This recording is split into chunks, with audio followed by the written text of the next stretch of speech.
I'm Margaret Lagerstedt, Adult Services Librarian at the Thomas Green Public Library in Quincy, Massachusetts, and I'm so excited to introduce to you former Senior Food Editor at Martha Stewart Living for over 6 years, former Food and Entertaining Director at Ladies Home Journal, and the author and creator of 2020's Live Life Deliciously, Recipes for Busy Weekdays and Leisurely Weekends, Tara Teaspoon Bench. How are you, Tara? Thank you so much for being here. I'm good. Thanks for having me. This is great. So on January 7th of next year, you'll be joining us virtually to share your journey in the food industry with us and introduce your new cookbook, Live Life Deliciously.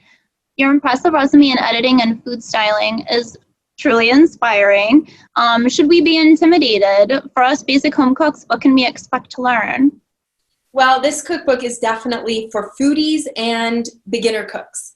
I wanted to share recipes that were my family favorites, recipes from all my years of cooking professionally that I love, that are my favorites. So it has something for everyone. I think there shouldn't be any intimidation. It is a book that I want people to have in their kitchens and earmark the pages. I want you to write in it. It should be your kitchen reference, and it will bring joy and great cooking to your kitchen. What do you recommend for the home cook? Are there any must-have kitchen tools? Yes, in fact, I have an entire chapter at the beginning of the book about my favorite tools and my suggested tools and small appliances and things to have in the kitchen. And I will say the standout for me, the one thing I always recommend cooks have in their kitchen is a sharp chef's knife. No fun to cook with little paring knives or dull knives. You will enjoy cooking so much more with a good knife.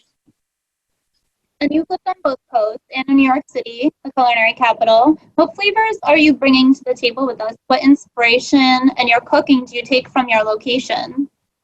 You know, living in New York City has inspired me so much with my cooking and recipe development.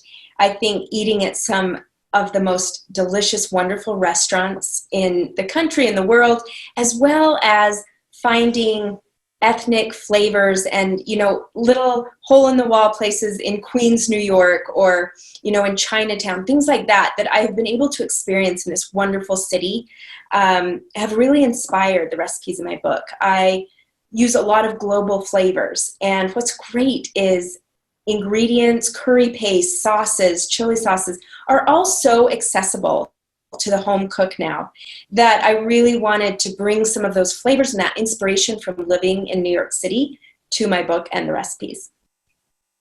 Now, do you have a favorite holiday to cook for?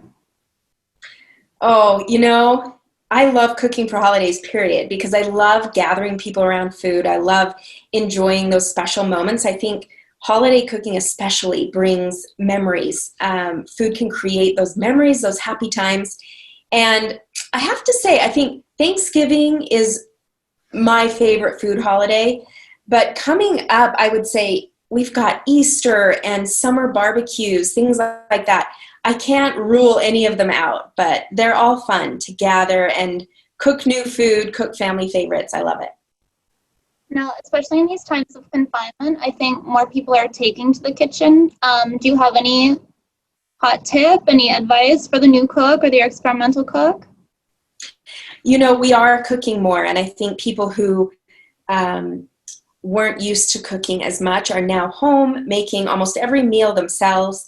And so definitely I want to encourage getting out of the same old ruts that we fall into for weeknight cooking, for, our comfort foods. We really want to bring those happy moments into our kitchen, into our home.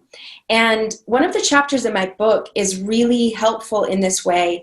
I love sharing recipes that you can use multiple ways or for different meals. So you might make a roast chicken and use it for 2 or 3 different meals, really shaking up that weeknight rut that we sometimes get into, that we're tired of cooking the same old thing, tired of eating the same old thing. And it just brings new life into that sometimes task that we get to do every week, every day. And what would you like people to take away from sharing the kitchen with you? I would love them to take away that sense of enjoyment. That cooking doesn't need to be a chore. It can be something creative some sort of an outlet, and it's a gathering tool. So those are the things that I really want to encourage people to use food to connect with others, to connect themselves, their artistic side, their creative side. And I think there's a lot of fulfillment that will come with that. And I have to ask, what are you reading currently? Any recommended reads?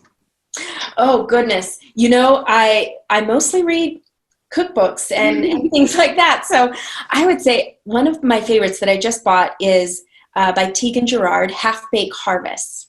And she has a new cookbook out, and I love seeing what other foodies are doing and creating, and that's what I have my nose in right now. Well, you have us so excited to learn more about cooking and creating a recipe book with you in January, when we'll see you again live here, Thomas Crane Library. And thank you so much. Thank you.